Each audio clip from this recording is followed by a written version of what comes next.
ये तो ऊपर की वाली की कृपा है कि लोगों की जान बच गई, नहीं तो पूरी प्लानिंग थी जी इनकी तो। सिर्फ जय श्री राम के नारे लगाने से ही तो सोचो, अगर किसी ने झंडा फहरा दिया होता तो वहीं पर ही 10 कत्ल हो जाते। हम तो इसका नाम ही मिनी पाकिस्तान रखा हुआ है, मिनी पाकिस्तान ही कहते हैं सी ब्लॉक को।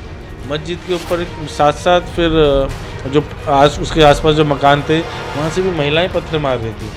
हाँ, ऐसा डर लगता है कि कहीं सी ब्लॉक में जाए कोई देख के कि हाँ ये हिंदू दिख रहेगा, ये अटैक ना करे किसी बात का।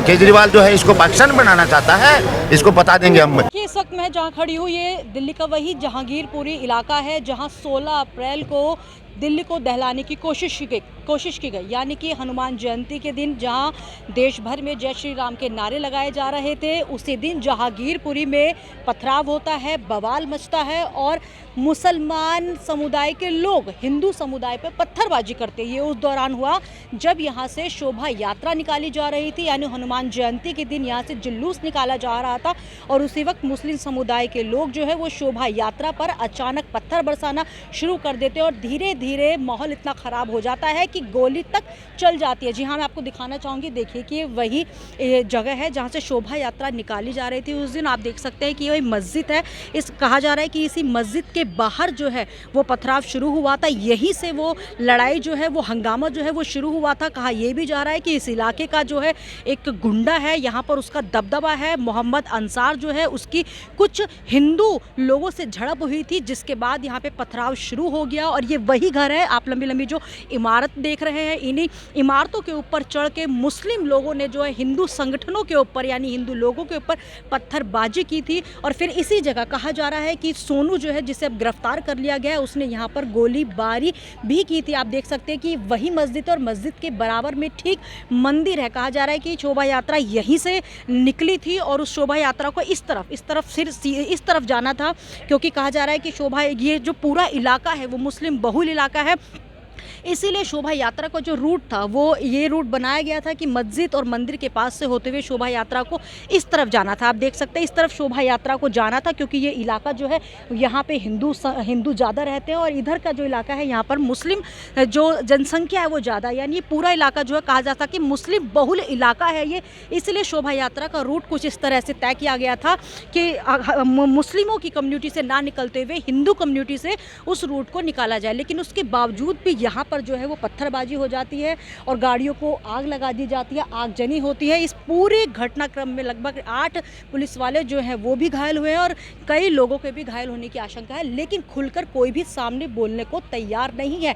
देख सकते हैं कि 3 दिन हो चुके हैं और जहांगीरपुरी में अब जो है वो पुलिस जो है पूरी तरह से तैनात कर दी गई है, छावनी में तब्दील कर दिया गया है जहांगीरपुरी का इलाका। चप्पे चप्पे पर यहाँ पर अभी जो है पुलिस जो है वो दिखाई दे रही है। जितेंद्र जी, एक्चुअल उस दिन हुआ क्या था, आप कहाँ पर थे? सर मैं एक बात बताऊँ, पहले एक बताओ जी, दिल्ली में इतने 5 लाख करोड़ के कैमरे लगे, वो कैमरे गए कहाँ केजरीवाल जी के? आप बोलते कैमरे लगा दिए, वो कैमरे गए कहाँ? वो तो साफ सुथरी तस्वीर 1 किलोमीटर से गाड़ी का नंबर बता देती है। तो कैमरे लगे कहाँ? मस्जिद, इतने सारे मस्जिद के सामने कैमरे क्यों नहीं लगवाए उसने? सबसे पहले ये पूछो ना जी, कैमरे लगे कहाँ? हर जगह गली में कैमरे हैं जी।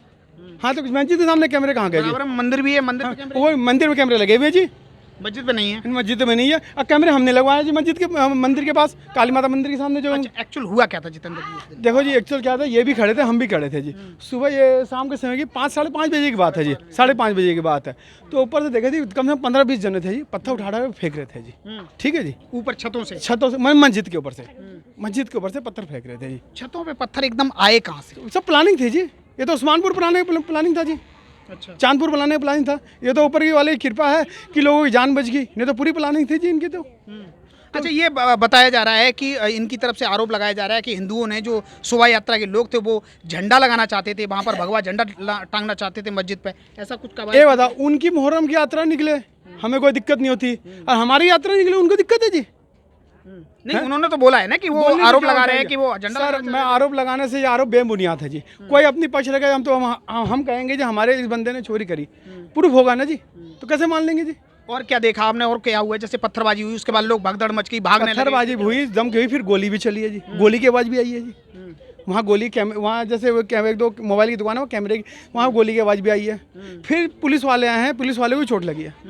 ये पुलिस वाले को पीटा जी पहले, क्योंकि कोई मिला नहीं, क्योंकि जो रैली निकल रही थी वो पहले भाग गए जी। और पुलिस वाले ज़्यादा थे नहीं, 10-12 पुलिस वाले थे, पुलिस वाले पीटे गए जी बेचारे। बरसों से जिसे पाला जा रहा था, ये पुलिस ही तो पाल रही थी इसको। अब कौन समझा जी, और लेकिन पुलिस वाले की भी गलती नहीं है जी। अब पुलिस वाले क्या करें, ये तो जी आप चलोगे नहीं, शाम को 6 बजे लड़कियों को छेड़ते हैं जी, चैन छित नहीं होती है जी, आप मानोगे इस चीज़ को? अच्छा, यहीं मस्जिद के सामने? मस्जिद का गली में भी आप चले जाओगे, अच्छा, चैन छीनते हैं जी, वो जा नहीं सकता जी। हाँ, अब दिन में भी जाना मुश्किल है जी, ये 100 फुटा रोड है जी, आप शाम को दिन में भी स्कूटी ले आए दिखा दो जी, नहीं जा पाते? नहीं जा पाओगे जी, स्कूटी ले आई दिखा और दो। वो तुम्हारे यहाँ? हाँ, वो तो उनकी कोई दिक्कत नहीं। आप ये भाई साहब, जो मेन रोड है जी आपका पीछे वाला, जो आपके केबल लोग वाला रास्ता निकलता है, मेरे ख्याल से वो भी 100 फुटा रोड है, आप स्कूटी ले आए निकाल दो जी। पूरा कब्जा है जी, पूरा कब्जा है जी, इसमें हम कुछ नहीं कर सकते हैं, क्या करेंगे? हम हर चीज़ें दब रहे हैं जी, अपने धर्म के लिए दबे। आपके लिए धर्म है, हमारा धर्म कोई नहीं, हमारा मजहब नहीं है, फिर तो हम कलंक है जी, हमें तो नाम रहे, फिर तो हमें भी वही करना पड़ेगा जी, धर्म परिवर्तन करना पड़ेगा जी। हैं, इनको पैसे कहाँ से आ रहे हैं जी, ये तो बताओगे? पैसे कहीं से मिल रहे हैं ना इनको भी, तो इनको तो पैसे मिल रहे हैं ना, कोई ना कोई तो कही रहे ना, फंडिंग हो ही रही है। जिसको वोट दे के सरकार में बिठाया वो करेंगे, तो वो तरीका, हमारी ताकत है वोट। देखो जी, हम तो लड़ नहीं सकते, लेकिन वोट तो दे के जिता सकते हैं, किसी को भी दे, जो हमारे देश की रक्षा करे, जो हमें बहू बेटी बहन की रक्षा करे, जब वोट की ताकत तो होनी चाहिए ना हमारी। क्या नाम है? दीपक मल्होत्रा। दीपक जी, अभी पीछे से आरोप आ रहे हैं हिंदुओं के ऊपर कि जो भगवा यात्रा निकली, शोभा यात्रा निकली, उसमें मस्जिद पर झंडा लगाने की बात कही गई है, क्या ये सच है? देखो, मैं फिर कहूँगा आपको, मैं यहीं था उस दिन जिस दिन ये शोभा यात्रा निकल रही थी, मैंने अपनी आंखों से देखा था। मैं आपको सिर्फ एक बात कहना चाहूँगा, अगर मान लो शोभा यात्रा के दौरान किसी ने भी भगवा झंडा मस्जिद के ऊपर लहरा दिया जाता या वहाँ रख देता, तो वहाँ कम से कम नहीं तो 10 हत्याएं हो जाती। जब इस छोटे से कार्यक्रम में जय श्री राम के नारे लगाने से ही उन्होंने पिस्टल, तलवारें और 1000 बंदे इकट्ठे हो गए सिर्फ जय श्री राम के नारे लगाने से ही, तो सोचो अगर किसी ने झंडा फहरा दिया होता तो वहीं पर ही 10 कत्ल हो जाते। क्या कभी आपने सोचा कि आपके सामने पाकिस्तान है? हम तो इसका नाम ही मिनी पाकिस्तान रखा हुआ है। मिनी पाकिस्तान ही कहते हैं सी ब्लॉक को, अब से नहीं, पिछले 20 साल से मिनी पाकिस्तान। हाँ, जैसे मैं आपको उदाहरण दूंगा, कभी भी इंडिया पाकिस्तान का मैच होता है, शुरू से ही, मैं 30, 35, 40 साल हो गए रहते हुए, जब भी इंडिया पाकिस्तान का मैच होता है, अगर वो मैच पाकिस्तान जीत जाए तो आप यहाँ आना कभी दिखाऊंगा, इतने बम फूटते हैं वहाँ पर, इतने बम फूटते हैं कि आप हैरान रह जाओगे, जैसे वो युद्ध जीत गए हो कोई। इससे पहले तो कभी जानकारी नहीं मिली? आप कभी आए नहीं ना यहाँ पर, हम तो यहाँ 30 सालों से रह रहे हैं, हमें पता है, किसी से भी पूछ सकते हैं आप, बच्चे से। उस समय पुलिस क्या करती है?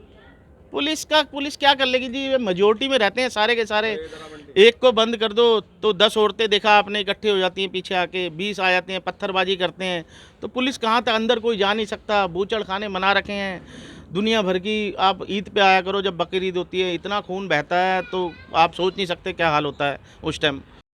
क्या नाम बाबूजी आपका? रामपत गर्ग। रामपत गर्ग जी। हाँ। अच्छा, आपकी दुकान बताया जा रहा है कि आप दुकान कहाँ पे है आपकी? आपकी ये मार्केट में ही है, जो मेन रोड पे आप, जहाँ दंगा हुआ वहाँ आपकी दुकान है? हाँ। किस चीज़ की दुकान है आपकी? आटे की चक्की है, किराने की दुकान है। आटे की चक्की, किराने की दुकान। हाँ। एक्चुअल हुआ क्या था उस दिन? ऐसा आपके जी, सामने कुछ है? 6, सवा 6 बजे करीब हम तो अपनी दुकानदारी कर रहे थे, बैठे हुए थे, वहाँ से भगदड़ हुई है। हाँ, कुछ तो ये भगवा अंगूछे वाले भागे पहले, उसके बाद फिर वो वापसी आए हैं, फिर गए हैं चौक तक, फिर उसके बाद वापसी आए हैं, भागे हैं। उसके बाद उधर से भी दंगा फसाद, पत्थर उत्थर, आगजनी हमारी दुकान के सामने हुई है, जो स्कूटी वगैरह जलाई गई है, पत्थर उत्थर फेंके हैं। वहाँ हमारे सामने उसी रोड पे किराने की दुकान थी, उसके गल्ला वल्ला भी लूट के ले गए हैं। आपका? नहीं, मेरा नहीं, उनका। अच्छा, पड़ोसियों का? सामने का। ठीक ठीक ठीक। रोड से तो आगे तक गए हैं वो लूटते हुए। अच्छा, ये केमिस्ट कौन लूट रहा था वो? ऐसा है, लुटेरे में तो ये नहीं कह सकता, लुटेरों में तो लूट मार, हिंदू था मुस्लिम था पता नहीं लगा, ये नहीं कह सकते। लूट मार वही करते हैं जो काम नहीं करते, उसको मालूम है। आपने 4 मजमा लगा दिया। अच्छा बाबूजी, आपकी वहाँ पर दुकान है, तो बताया जा रहा है, कुछ ऐसी चीज़ें बताई जा रही हैं कि पहले से उन लोगों ने बोल दिया था 2 घंटे पहले कि दुकानें बंद कर दो, दंगा हो सकता है, ऐसा कुछ हुआ था क्या? नहीं, ऐसा कोई दुकानें बंद करने के लिए कुछ किसी ने बोला था क्या? किसी ने। दुकान तो जब पुलिस आ गई है, आज इधर के लोग इधर रख दिए, उधर के लोग उधर बिठा दिए, जब पुलिस वाले ने कहा हिफाजत। लेकिन मेरी दुकान जो बंद कर रहे थे हम, जब पथराव चले, हमने पहले सामान वामान रखवाया, तो मार्केट के कुछ लड़के थे, मोमडनी थे वो भी, उन्होंने सामान रखवाया मेरा। आपका कोई नुकसान तो नहीं हुआ? नहीं, कोई नुकसान नहीं हुआ। आपके साथ किसी तरह का दुर्व्यवहार? नहीं, कोई नहीं। कुछ नहीं हुआ। नहीं। अच्छा, वहाँ से आप सुरक्षित निकल आए, उसके बाद दुकानें बंद कर दी हैं? आज दुकान बंद करके मार्केट में बैठे, रात को 10 बजे आए हम घर पे। नीला जी, आप हिंसा जो यहाँ हिंसा हुई, इतनी झड़प जो कुछ हुई, गोली भी चली, लोग घायल भी हुए और लोगों पुलिस वालों पे भी पत्थर चले, आगजनी हुई, आप इस समय दहशत में जी रहे हैं क्या? नहीं, बिल्कुल नहीं, कोई डर नहीं लग रहा है? बिल्कुल भी क्या नहीं। माहौल है इस समय यहाँ का? है थोड़ा बहुत डर है, लेकिन वो डर नहीं है कि दहशत में जी रहे हो, ऐसा कुछ नहीं। अच्छा, आप बहुत समय से यहाँ रह रहे होंगे, क्या आपको कभी लगा कि ये माहौल यहाँ का बनेगा कभी? नहीं, ऐसा तो कुछ नहीं है, लेकिन अभी भी हम ये नहीं कह सकते ना कि हिंदू की गलती या मोमडन की गलती। हमें क्या पता किस पक्ष ने क्या किया, क्योंकि हम वहाँ पर नहीं थे। आप हिंदू, आप अपना पक्ष रखोगे, मैं मोमडन हूँ, मैं अपना पक्ष रखूंगी। मैं ना आपकी बुराई करूंगी ना आप मेरी बुराई करोगे, तो कैसे बात बनेगी? हमें नहीं पता गलती किसकी है, और हम यहाँ पे रह रहे, कोई दहशत से नहीं रह रहे। हमारी दुकान है, दुकान चलाते हैं, हिंदू भी आते हैं, मुस्लिम भी आते हैं, कोई दिक्कत नहीं हमें। आपको कोई दिक्कत नहीं हो रही है? बिल्कुल भी जहाँ एक तरफ बहुत सारे वीडियो वायरल हो रहे हैं तमंचा के और वो पत्थर के, बता रहे छतों पे बहुत सारे, ये सामने का इलाका है जो आपका सामने लेकिन मस्जिद एक है। बात बताओ, ऐसे ही कोई पत्थर नहीं फेंकेगा, क्या पता नीचे से भी कोई आवाज आई हो। समझ रहे हो ना? कौन ऐसे पत्थर फेंकेगा? चलते पे कोई पत्थर फेंकेगा? अब हमें नहीं पता ना साक्ष्य क्या है कि सामने नीचे किसने क्या किया है। अच्छा, सामने ही आपके मस्जिद है, बिल्कुल घर के सामने। बिल्कुल है। तो आपको कभी ऐसा दहशत का माहौल कुछ? बिल्कुल भी नहीं, बिल्कुल भी नहीं। जब से दंगा हुआ ऐसा कुछ नहीं लग रहा है? नहीं। सर, आप जहांगीरपुरी में जो शोभा यात्रा निकाली गई थी हनुमान जयंती के दिन, उसका हिस्सा थे, तो आपने क्या देखा उस दिन? आखिर बवाल कैसे हुआ? जी, जब शोभा यात्रा का मैं हिस्सा था और शोभा यात्रा बड़े शांतिपूर्ण तरीके से निकाली जा रही थी। जो बच्चे थे हमारे साथ वो भी सब हर्षोल्लास के साथ नाचते कूदते, जय श्री राम का जयकारा लगाते हुए, भारत माता की जय बोलते हुए, हनुमान जी की जय बोलते हुए शोभा यात्रा में चल रहे थे। और जब हम बीसी की मार्केट से क्रॉस करके, बीसी वाले रोड से क्रॉस करके जीव लोग की तरफ जब टर्न किया, तो जब टर्न करने के बाद वहाँ पे एक मंदिर आता है कोने पर ही, दुर्गा मंदिर है। उस पर भी वहाँ पर हमने खड़ा होकर थोड़ा सा जयकारा जय घोष वगैरह लगाए और फिर उसके बाद हम अपनी यात्रा को हमने आगे बढ़ाया। तो आज जब हम 70% हमारी यात्रा लगभग आगे निकल चुकी थी, पीछे हमारा रथ था। तो रथ के साथ हमारे कुछ कार्यकर्ता रह गए थे, 20-30 कार्यकर्ता, 40 कार्यकर्ता रह गए थे। जब फिर अचानक से क्या हुआ कि मस्जिद के ऊपर से कुछ पत्थर फेंके गए, तो ये हलचल हो गई कि पथराव हो रहा है, पथराव हो रहा है। तो फिर जो कार्यकर्ता आगे निकल गए थे वो भी पीछे की तरफ आए कि ऐसा अचानक क्या हो गया, अभी तो सब कुछ ठीक ठाक चल रहा था और अचानक से ऐसी क्या बात हो गई। तो देखा तो पथराव बहुत तेज़ी से होने लगा मस्जिद के ऊपर। साथ साथ फिर जो उसके आसपास जो मकान थे वहाँ से भी महिलाएं पत्थर मार रही थी और आप यकीन नहीं करें, गोलीबारी शुरू हो गई। लोगों को वहाँ से जान बचा के भागना बड़ा मुश्किल हो गया।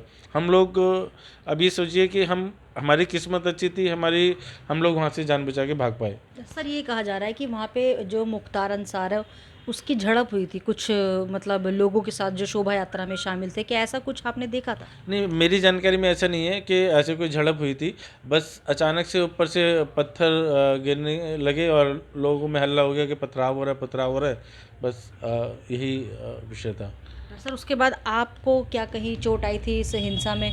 क्योंकि जिस तरह से आप बता रहे हैं कि पत्थर वगैरह ऊपर से बरसाए गए। हाँ जी, जब पत्थर बरसाए हुए तो मैं जो शिवलोक का जो चौक है, जो कुशल चौक जिसके नाम से जाना जाता है, तो उसके पास तक मैं भाग के जब पहुंचा तो मैंने सर पे हाथ रखे हुए थे। मैंने अपना प्रयास किया कि मेरा सर बचे, बाकी जगह लगेगी तो फिर भी एक बार को सेफ रह सकता है। सर बचना ज़्यादा जरूरी रखते हुए जब भागा तो कोने पे एक मकान है, वहाँ से भी पथराव हो रहा था।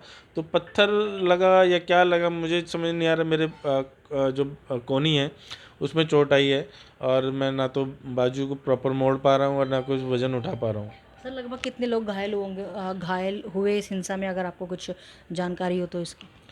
देखिए, हिंसा में 10-12 लोग हमारे कार्यकर्ता घायल हुए हैं और इसके साथ साथ 8-10 लोग पुलिस वाले भी घायल हुए हैं और एक पुलिस वाले को तो गोली भी लगी है। अब क्या लगता है कि अब किस तरह का माहौल है यहाँ पे? देखिए, माहौल तो अभी टेंशन वाला ही है क्योंकि जो जीव लोग की तरफ जो लोग रहते हैं वो तो बहुत दहशत में है। क्योंकि जिस दिन पथराव हुआ उन लोगों के गलियों तक पथराव शुरू करा, जहाँ पे हिंदू परिवार के लोग रहते हैं उन परिवारों तक भी उन्होंने पथराव किया और वहाँ के लोग बड़े सहमे हुए हैं और उनको आक्रोश भी है और साथ साथ ये भी है और सरकार से आशा है। यहाँ के स्थानीय लोग हैं सी ब्लॉक के, जो ये सामने पार्किंग है और पार्किंग के सामने ये कुछ लोग हैं दुकानदार। मैं चाह रहा हूँ, क्या नाम आपका? संजीव गर्ग। संजीव गर्ग, क्या आप डरते हैं इस समय? आपको डर नहीं, लगता है? इस समय कोई डर नहीं लगता। रात को नींद ठीक आ रही है? हाँ बिल्कुल। ऐसा तो नहीं लगता है कि कभी लगता है कि पत्थर आ जाएं, गोली आ जाएगी, पुलिस आ रही है घर पे, ऐसा कुछ लग रहा है क्या? नहीं नहीं, ऐसा कुछ नहीं लग रहा। हमारे साथ ही देखो 15 से 20 साल हो गए हमारे को। अच्छा। नाम बबलू, ये मोहम्मदन है। हम एक ही गली में रहते हैं। वो हमसे भी मिलते हैं, हम उनसे मिलते हैं। ईद पे वो मुबारकबाद हम भी देते हैं, वो हमारे को दिवाली पे बोलते हैं। आपको ईद पे मुबारकबाद मिलती है, लेकिन आपको शोभा यात्रा पे भी मुबारकबाद दी गई। ये कैसी लगी आपको? अब वो मालूम नहीं उनकी क्या सोच है। ये नहीं, आपको लगी कैसी? अच्छी लगी? ये किसी को अच्छी लग सकती है। अभी इन्हीं से पूछो इनको क्या ये तो अच्छा लगा। अंसार कैसे हैं? अंसार मैं कभी अंसार से ना तो मिला हूँ ना सुनने कभी, में कैसे सुनने हैं? में मेरे को ये लगता है बस वो सट्टा वगैरह चलाते हैं, उनकी वो बदमाशी होती है, यही वो सुना हमने। सट्टा अच्छा काम होता है? सट्टा बहुत बढ़िया काम है, लोगों गरीब से अमीर बन जाते हैं। अच्छा। और पड़ोसी लोग गरीब हो जाते हैं। तो और कैसी छवि है? भाई इससे ज़्यादा कुछ पता नहीं है उसके बारे में, क्योंकि कोई हमारा ऐसा रिलेशन नहीं हुआ है ना। मैंने कभी उसको फेस टू फेस एक बार। इस एरिया में हिंदू दहशत में जी रहा है क्या? नहीं, इस एरिया में नहीं जी रहा। नहीं जी रहा है? नहीं दहशत लगती है? नहीं, दहशत बोलने पे क्यों डर रहे हैं लोग? नहीं, कौन डर रहा बोलने में? ये बबलू भाई रहे हमारे। अब जब एक मिनट, ये जिस ब्लॉक में आप इंटरव्यू ले रहे हो ये 85% हिंदू है और 15% मुसलमान होंगे यहाँ पे। ये मुसलमान उनमें से, अगर इन्हें यहाँ डर नहीं लगता तो हमें क्यों डर लगेगा? संजीव गर्ग, किस जगह रहते हैं आप, ये बताइए। मैं प्रॉपर यहीं H1 में रहता हूँ, यही मेरा घर है, यही मेरी दुकान है। H1 जहांगीरपुरी, दिल्ली 33। सर ये बताइए कि जिस तरह से जहांगीरपुरी में 16 अप्रैल को एक हिंसक घटना हुई थी, उसमें मुख्ता अंसार का नाम सामने आ रहा है, किस तरह का आदमी है? भाई अंसार से देखो ना तो मेरा कोई लेना देना है ना कोई मेरा उससे रिलेशन है, क्योंकि मैं अपना बिजनेस करने वाला इंसान, और जहाँ तक हमने सुना है सिर्फ ये सट्टा चलाना या कबाड़े वालों से हफ्ता वसूली, यही सब हमने सुन रखा उसके बारे में। बाकी इसके अलावा हमारा तो कभी कोई वास्ता पड़ा नहीं है। डर है यहाँ पे अंसार का? अब इधर तो पता नहीं, इधर का तो कोई ऐसा कुछ हुआ नहीं है कि इधर अंसार का कोई डर है हमें, क्योंकि जब हमसे कोई लेना नहीं देना नहीं, कोई वास्ता नहीं, हाँ बस नाम सुना है कि उसका चलता है नाम मार्ग सी ब्लॉक में ही। अच्छा सर ये चीज़ ये बताइए मुझे कि जिस तरह से घटना हुई थी तो अभी का क्या माहौल है? क्या डर लगता है या शांति से रह पा रहे हैं? नहीं, शांति से रह रहे हैं, ऐसा कुछ नहीं है। हाँ ऐसा डर लगता है कि कहीं सी ब्लॉक में जाए कोई देख के कि हाँ ये हिंदू दिख रहा है, ये अटैक ना करे किसी बात का, या जिस तरह हम आपके साथ मैं बोल रहा हूँ ये आपके चैनल पे, किसी और चैनल पे कोई वीडियो देख ले, कोई बोले कि हाँ भाई मुसलमानों के खिलाफ बोलेगा, इस बात का डर लगता जरूर है थोड़ा बहुत। हाँ। क्या नाम है आपका? मेरा नाम बाबा योगी ओमनाथ। क्या ये मामला जो जहांगीरपुर मामला ये एक देशद्रोही का है और एक हमारे सनातन धर्म के ऊपर जो हमला हुआ है वो एक राष्ट्र के ऊपर हमला हुआ है, और नाथ संप्रदाय के साधु के ऊपर हमला होना या किसी साधु के ऊपर या किसी धर्म के ऊपर हमला होना, ये एक भारत के संविधान के ऊपर हमला है, ये छोटी बात नहीं है। केजरीवाल जी को इस बात का पता होना चाहिए। जब हमने दिल्ली पुलिस को पहले इन्फॉर्मेशन दे दिया है और फिर हमारे ऊपर हमला होता है, और फिर मरने के बाद तो वैद बहुत आ जाते हैं, हम वैद को पहले तैयार करके खड़ा कर देते हैं। हम योगी हैं, हम बगैर बारिश के बादल के बारिश कर लेते हैं। इनको केजरीवाल को पता नहीं है हम क्या करेंगे। अगर ये नहीं, इसको कल एक्शन हुआ, जिन जिन घरों से हमले हुए हैं वो घर सामने मस्जिद के साथ से छतों के ऊपर से हमले हुए हैं, सबके अंदर से हथियार निकाले जाएंगे। ये हमारे इधर हिंदू बालकों के लड़कियों के निकलना मुश्किल हो गया। ये केजरीवाल जो है इसको पाकिस्तान बनाना चाहता है, इसको बता देंगे हम क्या है। इसको जब जंतर मंतर से हम चले थे तो केजरीवाल की सीआर मेरे हाथ की बनी हुई है, मैं उसको बता दूंगा मैं कौन हूँ। दिल्ली में रहने लग गए, यानी कि जब कोरोना का टाइम था उस वक्त ये पश्चिम बंगाल में भी गए थे। और बता दें कि मोहम्मद अंसार पर जो है कई मुकदमे दर्ज किए गए हैं और काफ़ी संपत्ति उसके पास यहाँ पर ये बताई जा रही है। आपको बताना चाहूँगी कि यही वो इलाका था जहाँ पर जो है आगजनी हुई थी और किस तरह से यहाँ पर हनुमान जयंती के दिन जो है वो बवाल काटा गया था। ये तस्वीरें आपने देखी थी कि कितनी उपद्रव यहाँ पर जो है वो मचाया गया था। मुस्लिम लोगों की तरफ से ये उपद्रव जो था वो यहाँ पर हुआ था और काफ़ी पुलिस वाले यहाँ पर घायल। एक बार फिर से मैं आपको तस्वीरें दिखाना चाहती हूँ। आप देख सकते हैं कि आप दूर दूर तक यहाँ पर जो है वो शांति फिलहाल यहाँ पर बहाल होती हुई नज़र आ रही है। कोई भी अपनी छत पर आपको नहीं दिखाई दे रहा है और ना ही जो लोग हैं वो बेवजह सड़कों पर यहाँ पर घूमते हुए नज़र आ रहे हैं, यानी कि काम के लिहाज से लोग जो है वो घरों से बाहर निकल रहे हैं, यानी मुस्तैदी यहाँ पर दिखाई जा रही है किसी भी तरह से कि कोई भी दंगा फसाद यहाँ पर ना होना चाहे। तो मुस्लिम बहुल इलाका होने के कारण यहाँ पर इस तरह की पत्थरबाजी की गई थी। लोग जय श्री राम के नारे लगा रहे थे। हिंदू जो लोग थे वो एक शांतिपूर्वक जो है वो शोभा यात्रा निकाल रहे थे। उस वक्त ये दंगा हुआ, लेकिन कहा यह भी जा रहा है कि पुलिस की तरफ से कहा जा रहा है कि यहाँ से 5 या 6 शोभा यात्रा निकलनी थी, जिसमें से 2 की परमिशन जो है वो दी जा चुकी थी, लेकिन ये जो शोभा यात्रा निकाली गई थी इसकी परमिशन नहीं थी। कुछ इस तरह की जानकारी सामने आई है, लेकिन जो है ये जांच का विषय, लगातार इसमें जांच की जा रही है कि आखिर ये दंगा हुआ कैसे। क्या ये दंगा पहले से ही प्री प्लान था? क्या किसी तरह की कोई साजिश रची गई थी जय श्री राम के नारों के बीच शोभा यात्रा को ख़राब करने की? क्या साजिश थी, ये धीरे धीरे निकल कर सामने आएगी। कैमरा पर्सन उमेश के साथ जहांगीरपुरी से TV 29 न्यूज़ के लिए मैं चेतना चौधरी।